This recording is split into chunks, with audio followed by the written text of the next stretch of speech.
Welcome to the Sirius report. This is Paul, and today I'm assessing why the BRICS countries have convened, obviously at short notice, an emergency summit to discuss what is being termed threats to multipolarity and the group's response to ongoing US tariffs and sanctions. Now, the fact you can absolutely say this is an emergency summit is it is by and large being attended, obviously virtually, at the request of the Brazilians by the leaders of the main BRICS countries.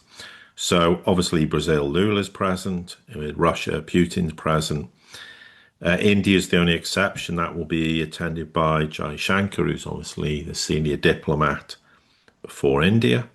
For China, Xi's present, and for South Africa, Ramaphosa's present. So there has been suggestions for since obviously recent meetings like at the SCO, etc., that there might be a discussion amongst the leaders about how they should handle the situation of US tariffs and obviously sanctions and have a group kind of response to how they deal with those.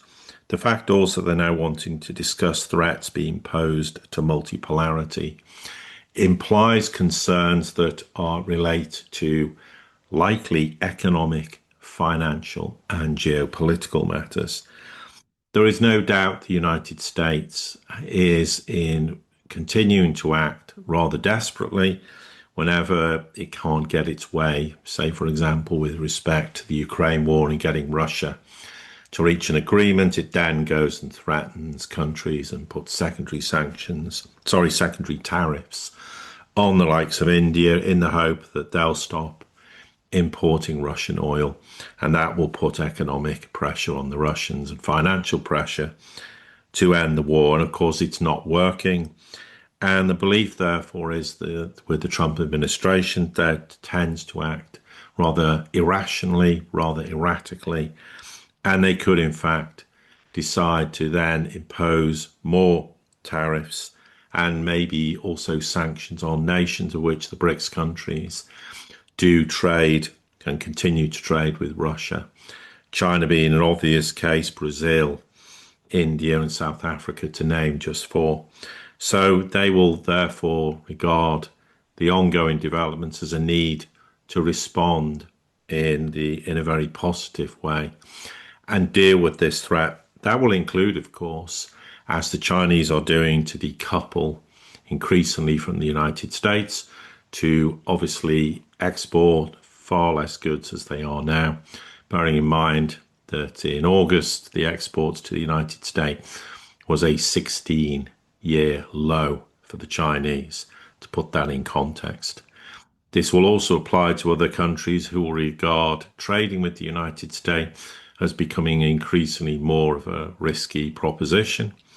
With regards to threats being made to multipolarity, I think this is regarding situations pertaining to matters of where there's an ongoing concern as to what the United States is actually doing in regards to Venezuela, in regards to the Caribbean, with these claims that they're to deal with threats posed by narcotics cartels, etc., where there are increasingly concerns that that is just an excuse.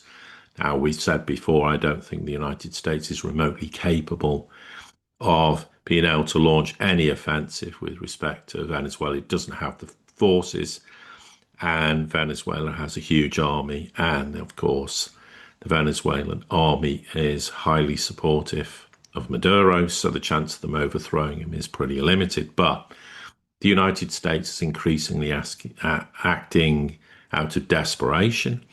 There are ongoing concerns as to what may happen in West Asia with respect to Israel and Iran, not least because, of course, the Europeans have been trying to put sanctions back on Iran with respect to the JCPOA, with respect to this snapback, which, of course, is actually illegal, but who cares whether it's legal or not?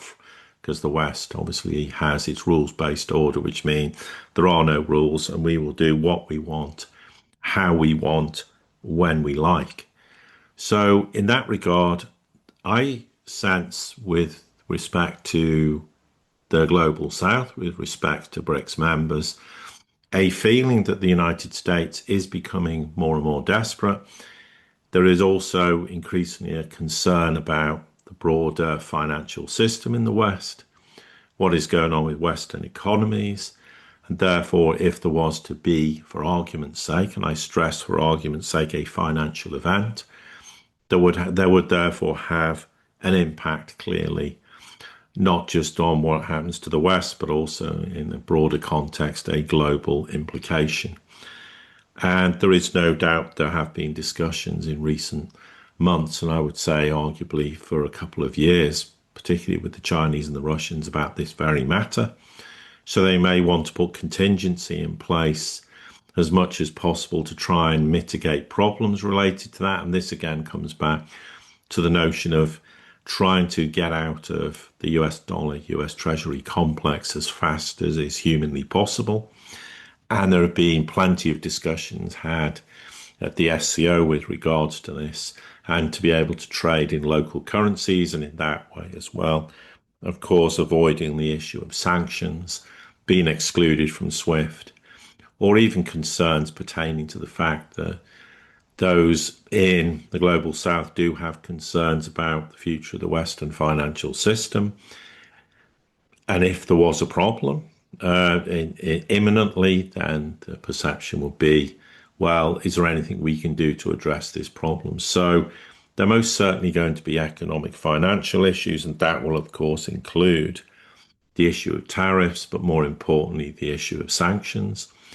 But in a geopolitical sense, just what the United States may or may not be deciding to do, in the fact that there is this desperation from the Trump administration to be seen to be winning something on the international stage, because there's been an abysmal failure with regards to the Ukraine war and the promise of ending the conflict in 24 hours, which of course has proved to be anything but the case.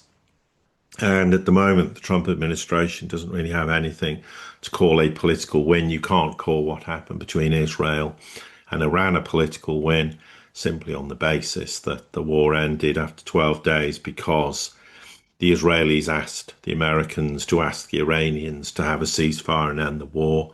And then we had that rather ridiculous debacle of, well, we'd allow you to bomb our airfields if you and our nuclear sites if we can go and pretend to bomb the US's main base in Qatar, which of course was emptied prior to this sort of pseudo bombing happening. So in that regard, the US is staring down the barrel of a gun because it has nothing to show for its ineptitude on the world stage. So the risk is they could be trying to cook something up somewhere in the world. And you could arguably say, in an act of absolute crass stupidity and desperation, something may happen with respect to Venezuela or someone else in that region. Also, you can't rule out the issue of Iran. For that matter, you can't rule out the United States doing something rather harebrained with respect to Russia and Ukraine. I mean, harebrained in the sense that not that it's going to change the outcome of the war or make any scrap of difference in reality, but maybe they would think, well, let's go and implement more sanctions. Let's go and start threatening nations, which they kind of have alluded to again, because Besant made the statement that, we can cripple and collapse Russia's economy if we put yet more sanctions on Russia. I don't know how implementing another 500 sanctions on top of the 30,000 or whatever it is that are in place is going to make any difference. It won't. Or, the fact, of course, of putting these tariffs on countries or additional tariffs on countries to try and pressure, for example, India or China from importing Russian oil.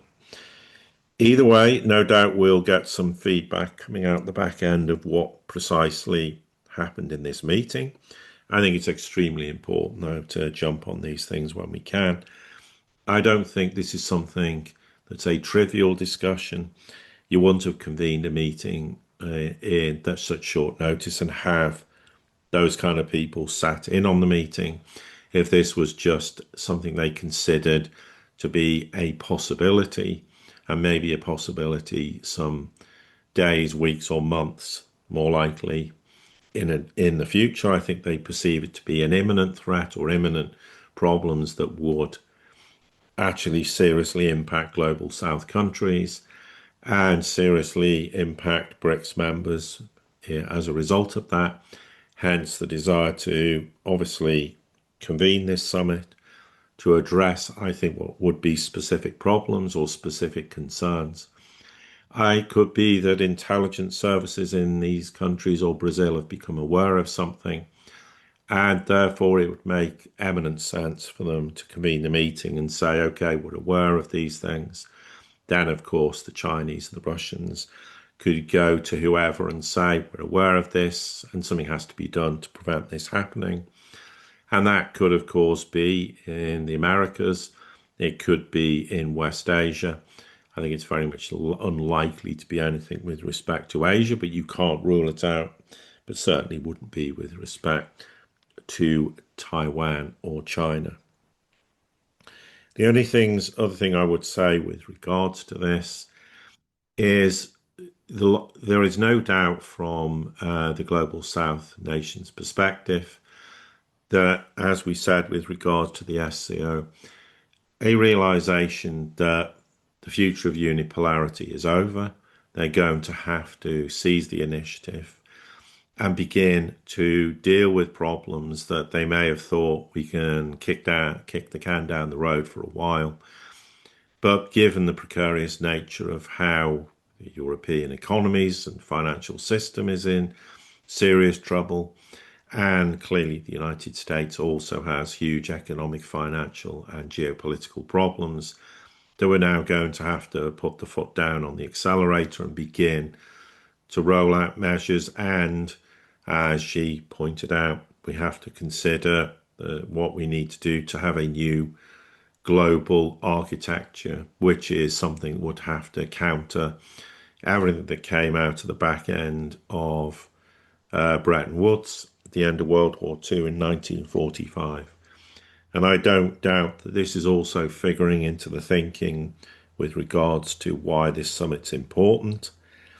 And on that basis, we await to see what the outcome will be. Of these discussions, I don't expect to hear too much detail pertaining to what those specific threats will be.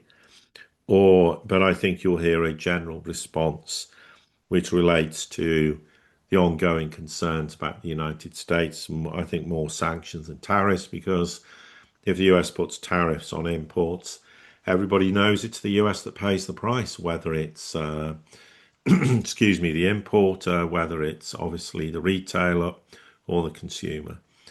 So with that, I think we'll end today's podcast. Thank you very much for all your ongoing support, which is greatly appreciated. Please like, share, subscribe, and comment. Spread the word, because we really want to try and grow the channel, because at the end of the day, the most important thing is that people are informed and not entertained. And frankly, to be brutally honest, there's way too much entertainment out there with people offering no insight other than making ridiculous claims that have no basis in reality.